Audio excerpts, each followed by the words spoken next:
Alors bonjour, c'est Fred, tipster du site gagnerfuté.com. Donc je vais vous proposer deux pronostics sur la Ligue des Champions pour le mercredi 10 octobre. Et en bonus, exceptionnellement, on a un match en retard en Espagne, dans la Liga.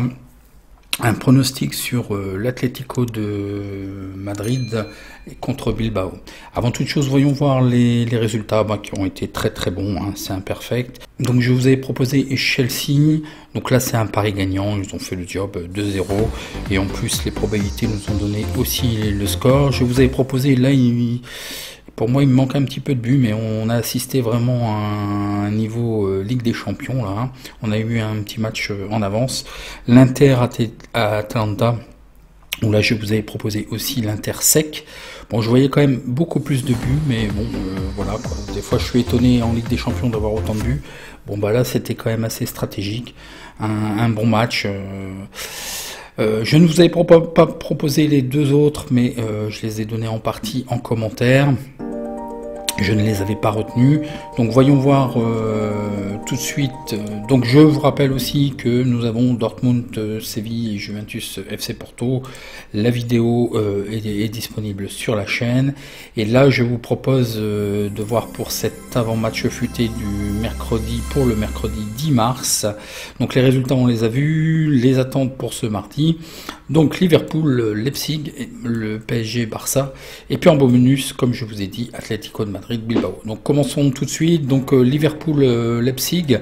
Donc Liverpool l'avait emporté 2-0, assez étonnamment dans la mesure où ils ne sont pas formidables actuellement en championnat. Je vous ai fait le face-à-face. Donc voilà quoi, c'est difficile d'y croire. Bon, Knopp annonce maintenant, mais il l'a annoncé depuis plusieurs semaines, comme quoi la Ligue des Champions est un objectif, mais vous ne pouvez pas jouer un tel niveau avec un championnat quand même complètement délaissé, puisque même ça marque très peu. Bon, ça va être très très difficile à mon avis. Je suis assez, d'autant plus que vous allez voir, les nouvelles sont pas bonnes depuis ce matin.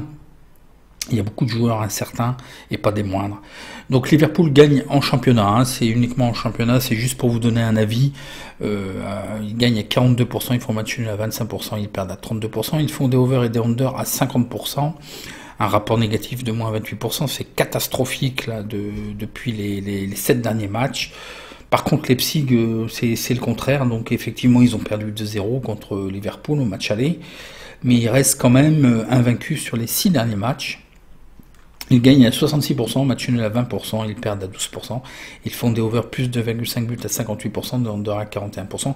Un petit rapport positif de plus 1%. Bah, les books voilà, les suivent de très près. Voilà, ils gagnent avec des codes de 1,27. Et puis il y a eu un peu de match nul et de défaite qui fait qu'on ne peut pas être rentable. Donc voyons voir les informations que je vous ai trouvées sur ces équipes. Donc là c'est vraiment très très très gênant. Donc au niveau des joueurs incertains, il y a quand même un attaquant clé, hein, Firmino qui est absent. Deux autres joueurs aussi qui sont incertains. Par contre là ce qui est quand même beaucoup plus sûr et absent, il y a un milieu de terrain. Bon, il y a toujours Van Dijk qui est absent en défense. Moi je pense qu'aussi leur problème en défense vient de l'absence de ce joueur clé qui est le patron de la défense, hein. C'est lui, rien que sa présence déjà doivent rassurer ses coéquipiers. Et puis vous avez un autre défenseur, Matip, qui est absent. Donc là, pour moi, il y a 3 joueurs clés absents, et plus là en attaque Firmino qui est absent. Donc ça fait quand même 4 joueurs clés. Pour moi, c'est synonyme de contre-performance. Donc il faudra avoir quand même la feuille de match, qui sera probablement en 4-3-3. Donc devant, bon, il y a quand même de quoi bien faire, hein. Salah, Mané, Jota. Bon, il faut voir. Là, je suis beaucoup plus incertain sur ce match. Bon, d'un autre côté, c'est pour ça qu'il va falloir voir aussi la feuille de match. C'est que Leipzig, il y a 3 joueurs incertains et pas des moindres. Donc un défenseur, un milieu de terrain, 2 défenseurs pardon, et un milieu de terrain, qui selon moi font partie du dispositif tactique qui sont le plus utilisés par l'entraîneur. Donc des joueurs clés, pour moi ils font partie de son effectif type. Un dispositif probable en 3-5-2 et puis deux blessés en plus. Il y a déjà 3 joueurs des doubleurs. Hein. Donc déjà c'est moindre grave, mais bon les joueurs incertains. Donc là je vais vous dire aussi il faut la feuille de match. Hein. C'est important ces 3 joueurs côté Leipzig. Leipzig doivent gagner, ils sont menés 2-0 au match aller, en plus à domicile, donc il faut au moins qu'ils aillent marquer 2 buts à Liverpool, contre Liverpool, donc c'est pas forcément évident. Les statistiques particulières que je vous trouve, donc lors des 8 derniers matchs en Ligue des Champions, Liverpool est invaincu dans cette rencontre. Alors c'est purement Ligue des Champions, hein, je vous dis, c'est pas le championnat, c'est pure Ligue des Champions, c'est pour ça qu'il n'y a pas beaucoup de stats, mais c'est pure Ligue des Champions. Hein. Lors des 5 derniers matchs à domicile de Ligue des Champions de Liverpool, il y a eu moins de 2,5 buts de marqués. Et Liverpool a concédé en moyenne 0,43 buts dans ces matchs de Ligue des Champions. Aucune stat, parce que ça alterne en fait les victoires, les défaites, côté Leipzig. Aucune stat particulière. Au niveau des probabilités, alors là, par contre, c'est quand même des probabilités championnat. Les 2 équipes marquent oui à 60%. La cote n'est pas value puisqu'en fait, ça correspondra à une cote de 1,66 et là, on nous propose 1,53. Donc, reste à l'écart. Les probabilités over-under nous donnent le over à 55%, ce qui nous donnera une cote de 1,81. Et là, les books nous donnent 1,62. Les probabilités 1 et 2, le 1 pour Liverpool, le 21% pour le match nul, 36% pour Leipzig, le 1, score probable 2-1. Je suis beaucoup moins sûr en fait avec les absents. Alors j'étais parti parce que je pense qu'il va falloir ouvrir et ça ils savent le faire quand même Liverpool en contre et avec leur attaque de feu. Le Leipzig risque d'être vraiment mal en point. Mais là, je maintiens pas ce pronostic. J'attends la feuille de match. Je ferai un petit tweet pour dire si je le joue ou pas. Moi, je pense qu'il va falloir ouvrir. Donc, il n'y aura pas de match nul. Leipzig doit jouer pour gagner. Liverpool, est-ce qu'ils sont capables d'en profiter? Donc, de par les dires de Knopp, mais le problème, c'est qu'entre les dires et puis c'est pas factuel, quoi. Hein, donc le souci, moi, ce qui me gêne, c'est quand même leur débandade en championnat, qui est beaucoup trop marquante. Il y a peu de buts marqués aussi. Voilà, je suis vraiment très indécis. Il y a d'autres opportunités. Pour l'instant, je ne valide pas. J'étais parti pour ça, mais là, il y a trop d'absents encore. Je verrai avec la feuille de match. Je ferai un petit tweet, savoir si je maintiens ou si je prends autre chose. Le Liverpool d'aller chercher le match nul. C'est possible aussi, mais Leipzig doit gagner. Là, je suis vraiment trop incertain. Je ne peux pas couvrir avec les overlanders, ce n'est pas value. Donc voilà, je préfère rester à l'écart, il y a d'autres opportunités. Alors je sais qu'il y en a qui n'ont pas apprécié hier, mais on ne peut pas toujours parier. Et puis c'est pas parce qu'on a gagné hier qu'on doit absolument jouer. Hein. Il faut attendre les opportunités, il faut être opportuniste. Hein. On doit protéger aussi le capital. Hein. Donc là, je ferai un tweet au moment de la feuille de match, et si je prends quelque chose, et peut-être au cours du match, si je vois qu'il y a une opportunité. Hein. Donc passons très vite au match suivant, qui est PSG-Barcelone. Donc le Paris Saint-Germain l'avait emporté 4-1 à domicile. Voyons voir le face-à-face. Donc Paris et puis le Barcelone, surtout Barcelone est invaincu depuis pas mal de matchs maintenant, hein. Je les compte même plus, mais bon, vous voyez, c'est assez parlant. Bon, Paris un peu d'alternance, mais rien de grave quand même, hein. Je pense que on sait à quoi s'en tenir avec cette équipe. Ils gagnent à 67%, match nul à 10%, ils perdent à 21%. Ils font des over plus de 2,5 buts à 57%. Des under à 42%, un rapport négatif de moins 12%, c'est ce que je vous disais. Il y en a qui claironnent jouer Paris, Barça, Juventus, mais vous n'êtes pas rentable, moins 12%. Lorsqu'ils gagnent, ils gagnent avec des cotes misérables, et ça leur arrive de perdre. Bon, le Barça, c'est les matchs nuls qui sont gênants sur cette partie-là, mais il y a eu quand même des défaites en début de championnat, un rapport négatif de moins 2,65%, donc voilà, la démonstration est faite. Hein. Donc le Barça gagne à 65%, match nul à 19%, ils perdent à 15%, le over à 57%, le under à 42%. Donc voyons voir les informations sur ces équipes. Donc il y a du mieux quand même côté Paris. malgré tout un certain Florenzi, mais surtout Neymar. Alors quelque part, moi je me dis sur cette équipe-là, à chaque fois ils ont eu des problèmes d'effectifs, ils ont bien réagi, et j'ai l'impression que l'ensemble de l'équipe est concerné quand c'est comme ça. Et lorsque le groupe est plus ou moins complet ou que ça se passe mieux pour eux, j'ai l'impression que voilà, ils remettent tout sur les épaules de Mbappé, Neymar, et puis de se dire voilà quoi, je sais pas, c'est étrange. Je trouve que la problématique c'est eux-mêmes en fait. Lorsqu'ils se sentent trop forts, voilà. Bon, là, je pense qu'ils vont bien faire. Hein. Ils ont l'expérience maintenant. Moi, j'y crois pas à la remontada et tout. 4-1. Pour moi, ils sont qualifiés pour le prochain tour. Ça va être, c'est pas impossible, mais ça va être trop difficile pour le Barça. Bien dommage d'ailleurs qu'il n'y ait pas de public, parce que ça, vraiment, là, c'était un match avec du public, c'était formidable. Bon, là, il y a quand même du monde. Hein. Il y a encore Mbappé, Icardi devant. Verratti, Di Maria sont quand même là en milieu. Donc, franchement, derrière Marquinhos et Kimpembe. Là, c'est une équipe vraiment formidable. Et puis encore, comme dernier rempart, il y a Navas. Moi, je pense qu'il y a vraiment pour Paris la possibilité de faire quelque chose. À mon avis, même peut-être encore une petite fessée 2 ou 3-0.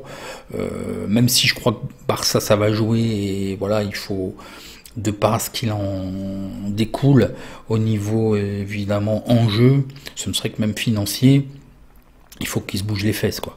Mais je ne vois pas Paris perdre sur ce match. Donc certainement un dispositif tactique en 4-2-3-1. Pour ce qui est du Barça, 2 jours incertains.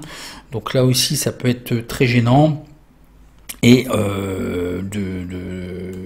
joueurs absents. Donc là aussi, c'est assez gênant.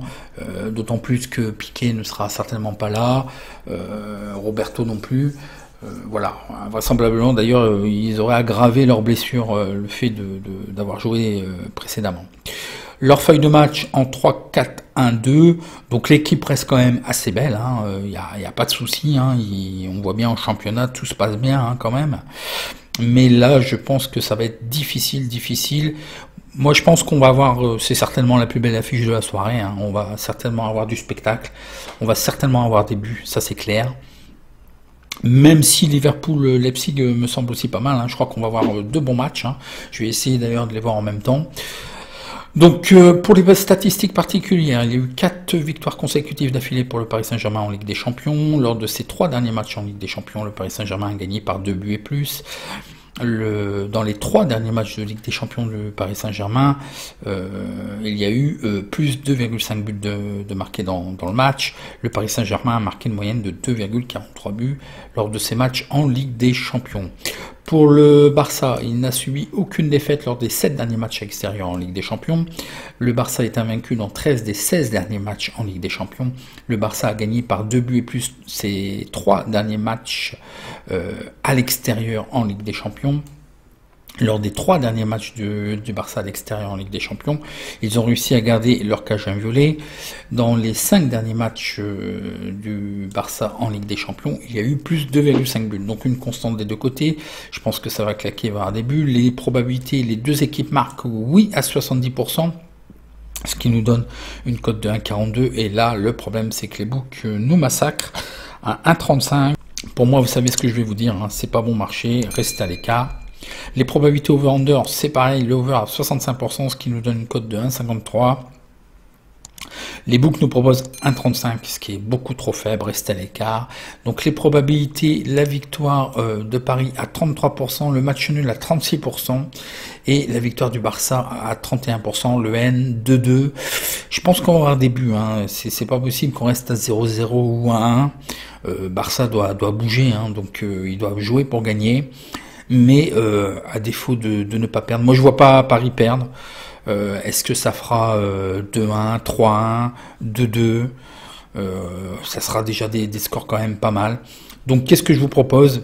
C'est un match délicat. Je sais bien qu'il n'y a pas de match nul, il y a très peu de matchs nuls en Ligue des Champions. Mais à défaut de ne pas gagner, que Paris fasse match nul, pourquoi pas. Donc je tente quand même ça, mais je pense que les portes vont être ouvertes et je pense même qu'ils peuvent gagner. Vous avez très bien entendu ce que je vous ai dit. Donc le match nul remboursé sien et une cote équivalente à 2,23 tout en pensant que peut-être il y a de fortes probabilités que je me fasse rembourser. Mais la cote est d'autant plus belle, je préfère être remboursé que de gagner mon pari à la limite avec une belle cote. Même si je pense que ça peut finir en 2-2, hein, y a pas de souci. 3-3 ça me semble quand même beaucoup. Mais on va voir des buts, ça c'est certain. Donc voilà, désolé pour ceux qui s'attendent à d'autres pronostics, à des choses un petit peu plus, mais là c'est quand même assez serré en Ligue des Champions. Donc en bonus, donc le pronostic Atlético de Madrid Bilbao.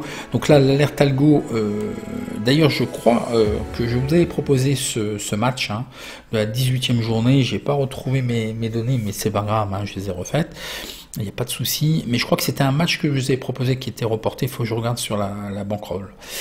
Donc l'alerte algo nous détecte le 1, la victoire de l'Atlético de Madrid. D'ailleurs, la marge de value est énorme parce qu'en fait, il nous dit que c'est value à partir de 1,30. Donc voyons voir l'effectif, enfin le face-à-face. Donc l'Atlético de Madrid, donc c'est un match de retard, hein, ils ont 59 points, donc ça leur ferait quand même 62 points. S'ils gagnent, c'est pas rien, ils ont 2012 points et le rating. Et Bilbao est 8e avec 33 points, ils ont 1697 points et le rating. Donc Atlético de Madrid, je sais pas pourquoi il me fait ça, est ici, et Bilbao... Bon, et 14e est ici en fait en classement extérieur, je sais pas pourquoi il me fait ça. Bon, à savoir que Bilbao, je vous le dis souvent, ils sont meilleurs à domicile. Hein. Donc voyons voir le face-à-face. Donc attention quand même, une petite alternance, là, un petit passage à vide depuis ça alterne, hein, depuis les 5 derniers matchs. Par contre Bilbao, bon bah voilà, invaincu depuis 5 matchs, mais c'est quand même à domicile qui sont le mieux. Hein.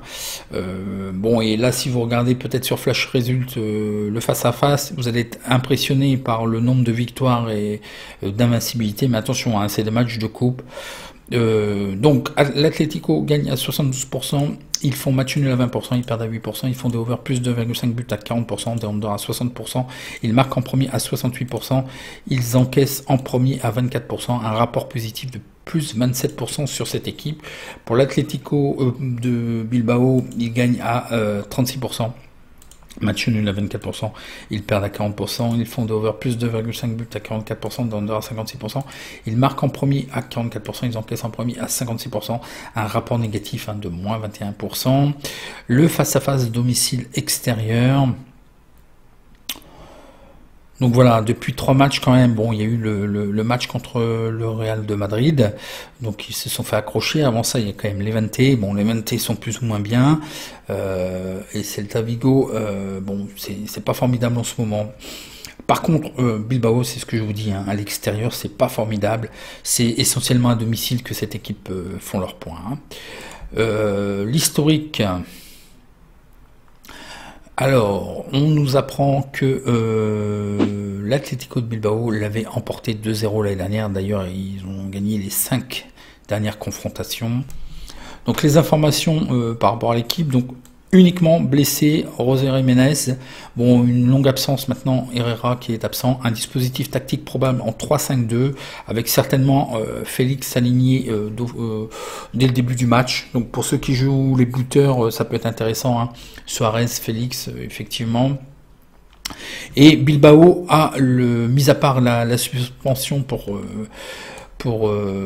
carton rouge, le groupe est tout complet, donc ça peut être intéressant de voir un petit peu ce qui sera aligné. Ça sera certainement la meilleure équipe de Bilbao en 4-4-2.